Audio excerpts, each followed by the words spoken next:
At the end of the day, better that 5 should live, even if 1 must die. That's an example of consequentialist moral reasoning. Consequentialist moral reasoning locates morality in the consequences of an act, in the state of the world that will result from the thing you do. But then we went a little further, we considered those other cases, and people weren't so sure about consequentialist moral reasoning. When people hesitated to push the fat man over the bridge or to yank out the organs of the innocent patient, people gestured toward reasons having to do with the intrinsic quality of the act itself. Consequences be what they may. People were reluctant. People thought it was just wrong, categorically wrong, to kill a person, an innocent person, even for the sake of saving 5 lives. At least people thought that in the second version of each story we considered. So this points to a second categorical way of thinking about moral reasoning. Categorical moral reasoning locates morality in certain absolute moral requirements, certain categorical duties and rights, regardless of the consequences. We're going to explore in the days and weeks to come the contrast between consequentialist and categorical moral principles. The most influential example of consequential moral reasoning is utilitarianism, a doctrine invented by Jeremy Bentham, the 18th century English political philosopher. The most important philosopher of categorical moral reasoning is the 18th century German philosopher Immanuel Kant. So we will look at those 2 different modes of moral reasoning, assess them, and also consider others. If you look at the syllabus, you'll notice that we read a number of great and famous books. Books by Aristotle, John Locke, Immanuel Kant, John Stuart Mill, and others. You'll notice, too, from the syllabus that we don't only read these books. We also take up contemporary political and legal controversies that raise philosophical questions. We will debate equality and inequality, affirmative action, free speech versus hate speech, same-sex marriage, military conscription, a range of practical questions. Why? Not just to enliven these abstract and distant books, but to make clear, to bring out what's at stake in our everyday lives, including our political lives, for philosophy. And so we will read these books, and we will debate these issues, and we'll see how each informs and illuminates the other. This may sound appealing enough, but here I have to issue a warning. And the warning is this: to read these books in this way,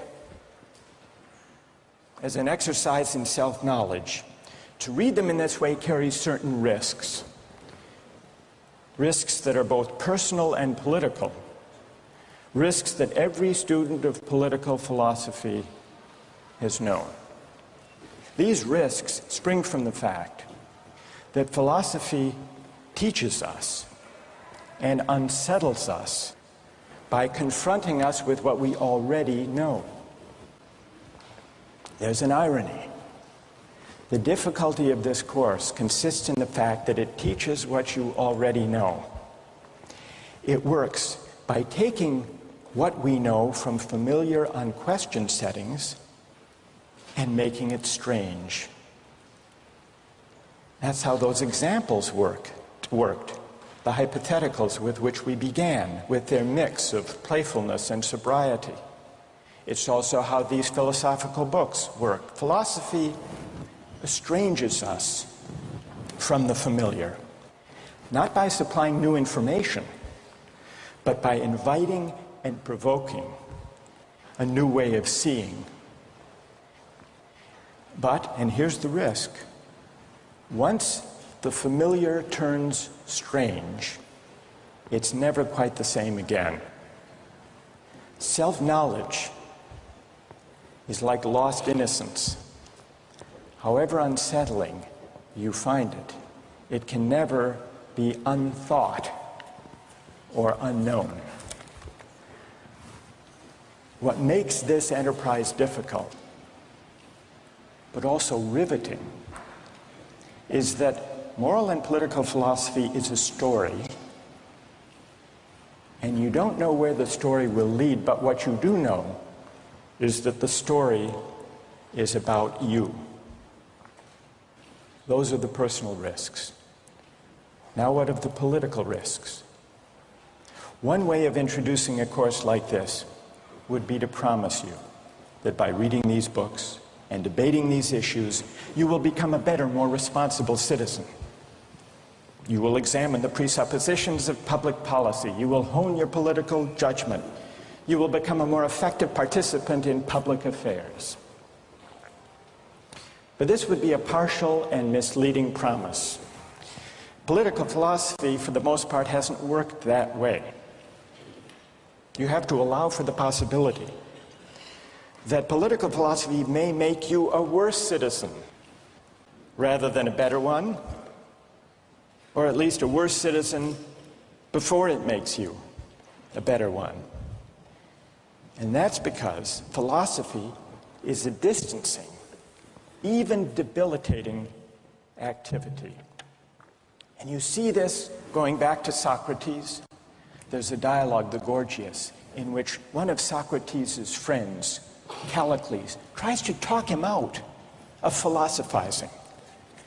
Callicles tells Socrates, philosophy is a pretty toy if one indulges in it with moderation at the right time of life. But if one pursues it further than one should, it is absolute ruin. Take my advice, Callicles says. Abandon argument. Learn the accomplishments of active life. Take for your models not those people who spend their time on these petty quibbles, but those who have a good livelihood and reputation and many other blessings. So Callicles is really saying to Socrates, quit philosophizing, get real, go to business school. And Callicles did have a point. He had a point because philosophy distances us from conventions, from established assumptions, and from settled beliefs. Those are the risks, personal and political. And in the face of these risks, there is a characteristic evasion. The name of the evasion is skepticism. It's the idea, well, it goes something like this. We didn't resolve once and for all either the cases or the principles we were arguing when we began. And if Aristotle and Locke and Kant and Mill haven't solved these questions after all of these years, who are we to think that we here in Sanders Theatre over the course of a semester can resolve them? And so maybe it's just a matter of each person having his or her own principles and there's nothing more to be said about it. No way of reasoning. That's the evasion of skepticism, to which I would offer the following reply. It's true, these questions have been debated for a very long time. But the very fact that they have recurred and persisted may suggest that though they're impossible in one sense, they're unavoidable in another. And the reason they're unavoidable, the reason they're inescapable, is that we live some answer to these questions every day.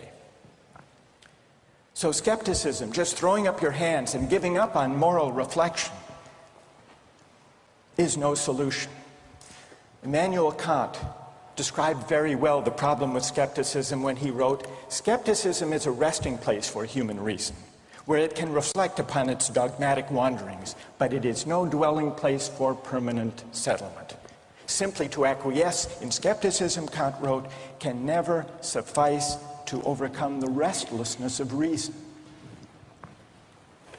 I've tried to suggest through these stories and these arguments some sense of the risks and temptations, of the perils and the possibilities, I would simply conclude by saying that the aim of this course is to awaken the restlessness of reason and to see where it might lead. Thank you very much.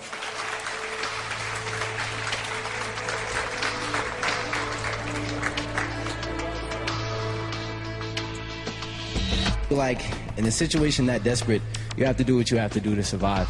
You have to do what you have to do. You got to do what you got to do, pretty much. If you've been going 19 days without any food, you know, someone just has to take the sacrifice. Someone has to make the sacrifice, and people can survive. All right, that's good. What's your name? Marcus. Marcus. What do you say to Marcus?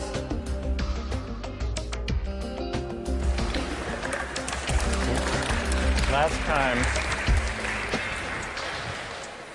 we started out last time with some stories, with some moral dilemmas about trolley cars and about doctors and healthy patients vulnerable to being victims of organ transplantation.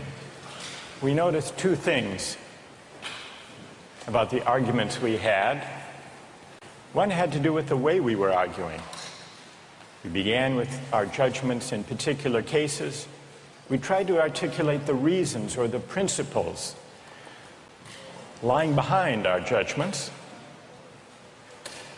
And then, confronted with a new case, we found ourselves re-examining those principles, revising each in the light of the other. And we noticed the built-in pressure to try to bring into alignment our judgments about particular cases and the principles we would endorse on reflection. We also noticed something about the substance of the arguments that emerged from the discussion. We noticed that sometimes we were tempted to locate the morality of an act in the consequences, in the results, in the state of the world that it brought about. And we called this consequentialist moral reasoning. But we also noticed that in some cases, we weren't swayed only by the result. Sometimes, many of us felt that not just consequences, but also the intrinsic quality or character of the act matters morally. Some people argued that there are certain things that are just categorically wrong, even if they bring about a good result, even if they save 5 people at the cost of 1 life.